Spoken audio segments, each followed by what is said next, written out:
Mike Bailey, thank you so much for joining me from Israel in these difficult times. But I'm looking forward to sharing the story of Appleseeds and what we're all doing here during the war, and share a little bit about the initiative, but also specifically about what's happening now. So thank you very much for joining me. How are you? It's a pleasure to be with you. And actually, it's nice to speak about something a bit positive during these very difficult times, as you mentioned. So thank you for enabling me to do that. Wonderful. I very much appreciate it. Tell me a little bit about yourself and a little bit about Appleseeds as an organization, and then I'd love to dive into what's happening today. Absolutely. So I come from the social world, from the social active world. I worked for a big fundraising organization for 22 years. Today, I'm a consultant on different matters, including diaspora development and such. But I know the social field in Israel very, very well. And 20 years ago, I was very fortunate to be invited to join the board of Appleseeds Academy in my previous capacity as a member of this organization. And we established together a very, very interesting project called NETA, which is part of Appleseeds. And we might talk about it because it's relevant also for these days. And for 20 years, I've been a member of the board, seen the development of Appleseeds Academy into an amazing NGO, which does amazing work, and which I'll be happy to tell you about. Yeah, tell me a little bit about the work of Appleseeds, regardless of the conflict, for a second. So Appleseeds was established 23 years ago, and the idea was back then when Startup Nation was really picking up, and we started to understand that Israel is heading in a very positive direction when it comes to technology, innovation, and entrepreneurship, that some people are left behind, that the locomotive, so to speak, is running ahead. It's doing amazingly well. And I'm talking 23 years ago. It was just the beginning in many ways.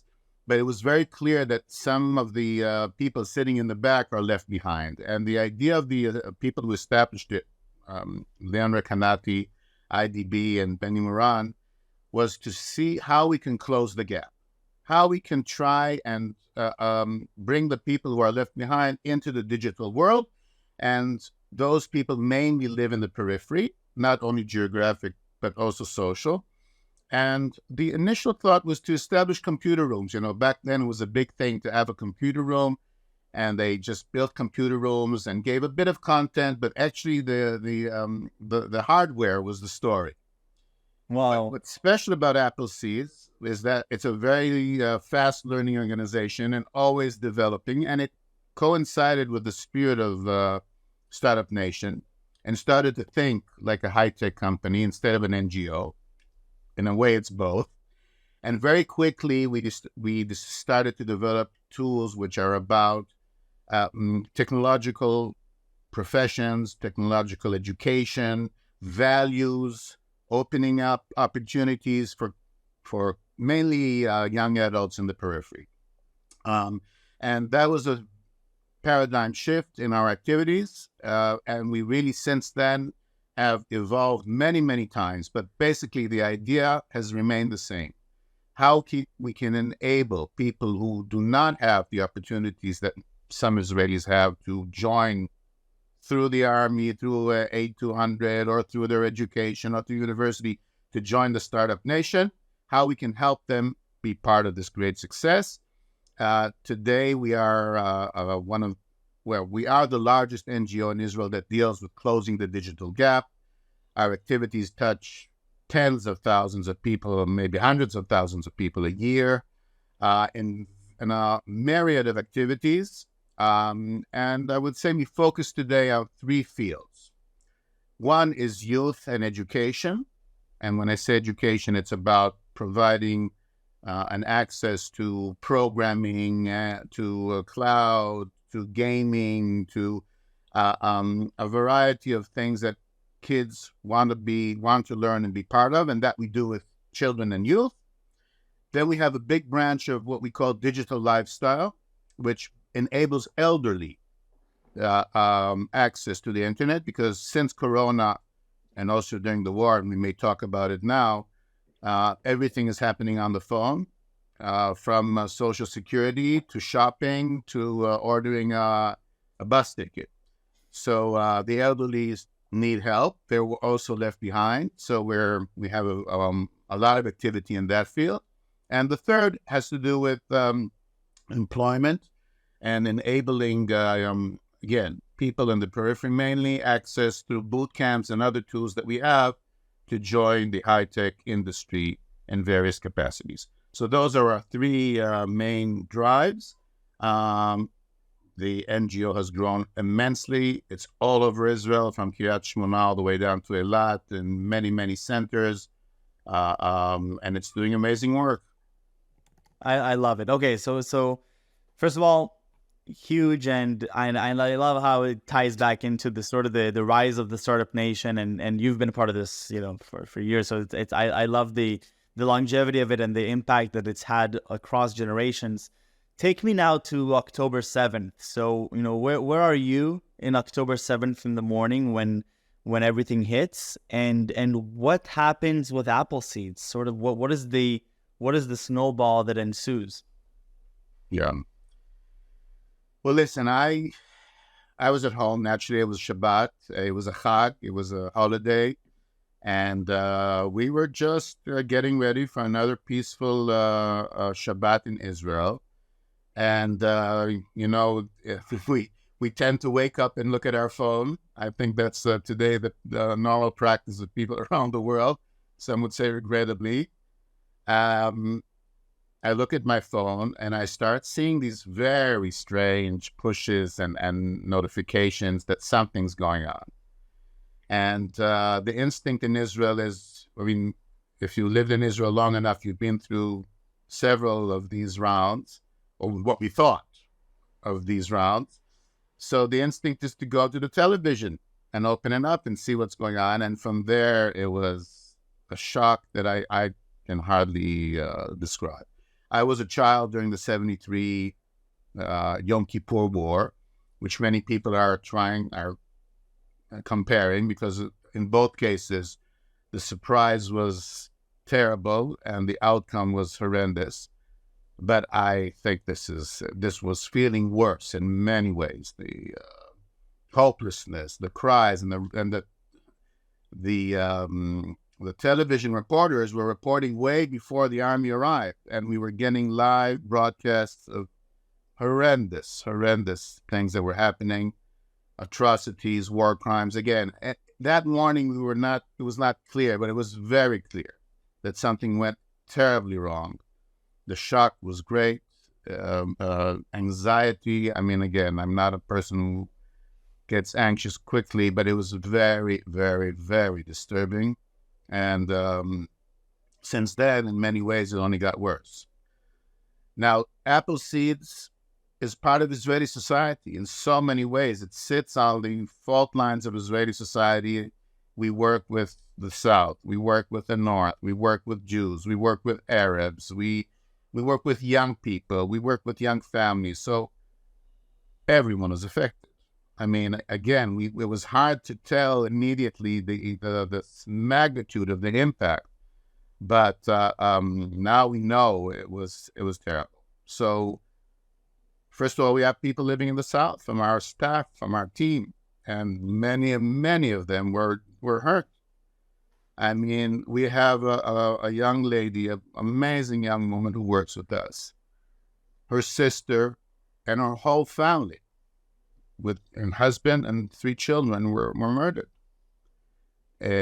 So that was right there.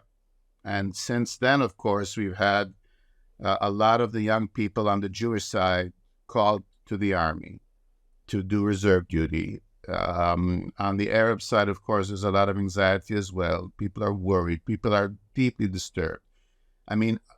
Part of Appleseed's credo and code is coexistence, and we work very hard on that through many, many different events that Israel has been through. And we've been very successful by connecting and creating a dialogue. It's not easy. It's not always easy, but we've always succeeded. Here, the cracks were unbelievable.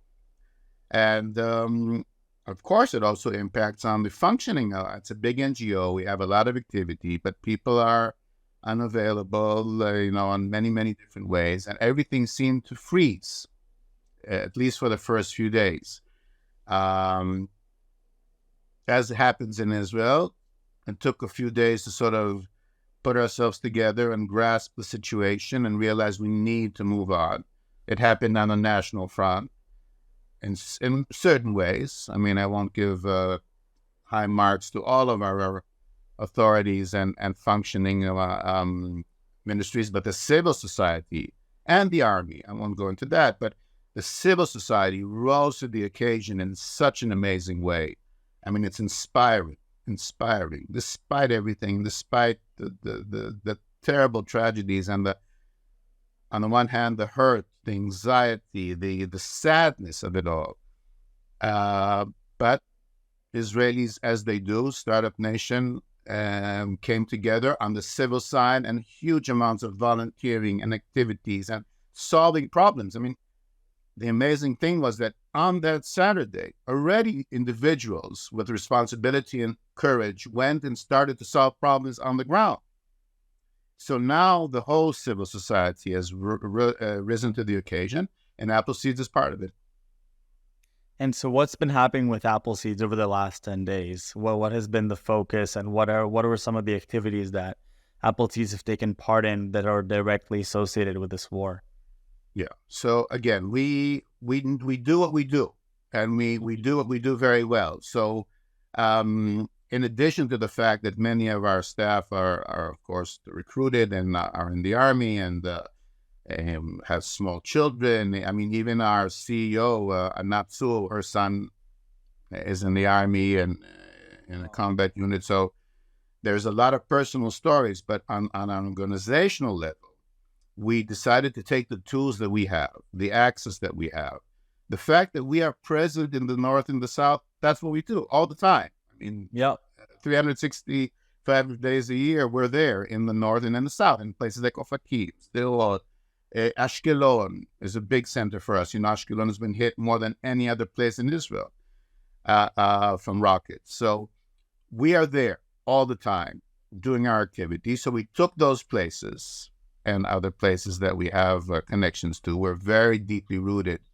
in those communities and with those municipalities and so forth, and took the tools that we have.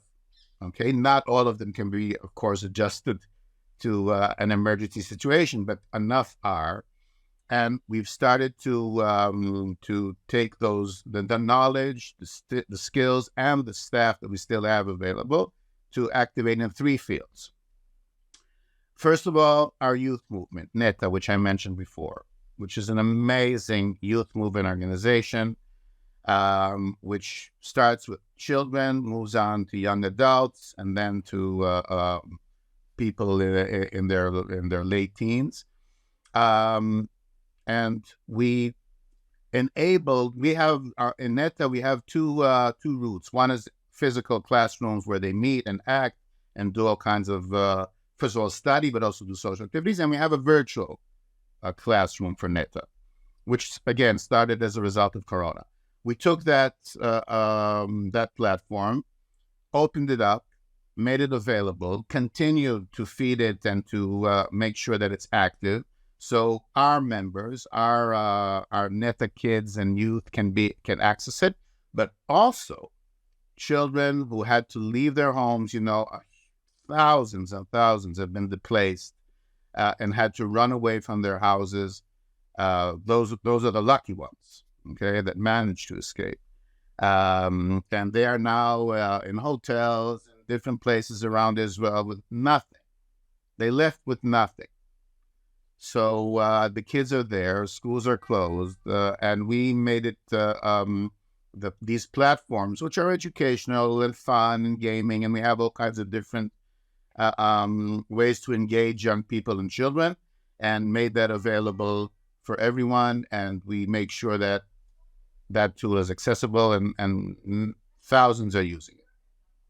The other thing is we took that helpline that we have, that digital lifestyle helpline, and because now again, people are shut in their houses. For days, people couldn't leave their house. Some people couldn't leave the room.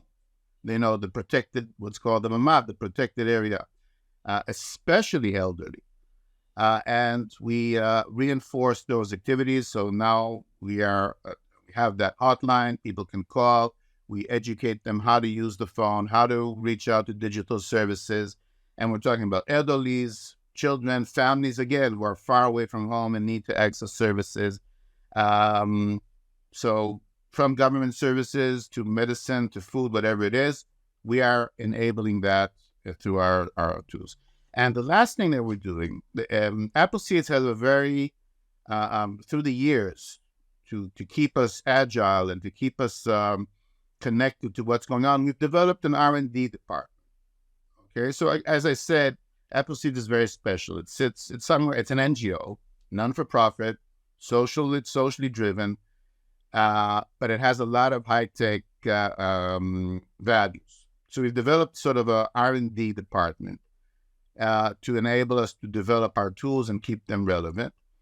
So what we're doing now, this is new for us, but it's very important. You know, as I said, the social arena in Israel has bursted into activity with an amazing energy. But there are a lot of different initiatives which are not founded on solid ground. You know, some people decided we want to give food or clothes or drive down south or bring up north, whatever it is. And they need digital tools. They need the databases. They need to manage the huge amount of activity. So our R&D department and people within that framework are providing technical support, helping them put together digital platforms to manage the huge volume of activity. So that's what we do. We provide digital tools where they're needed.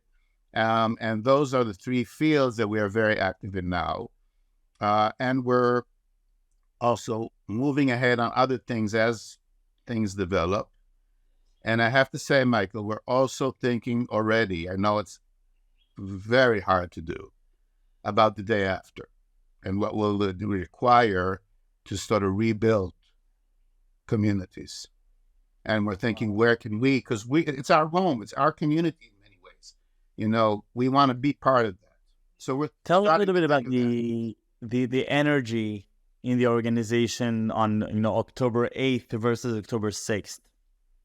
How is the energy shifting internally in terms of operationally, the day-to-day, the experience?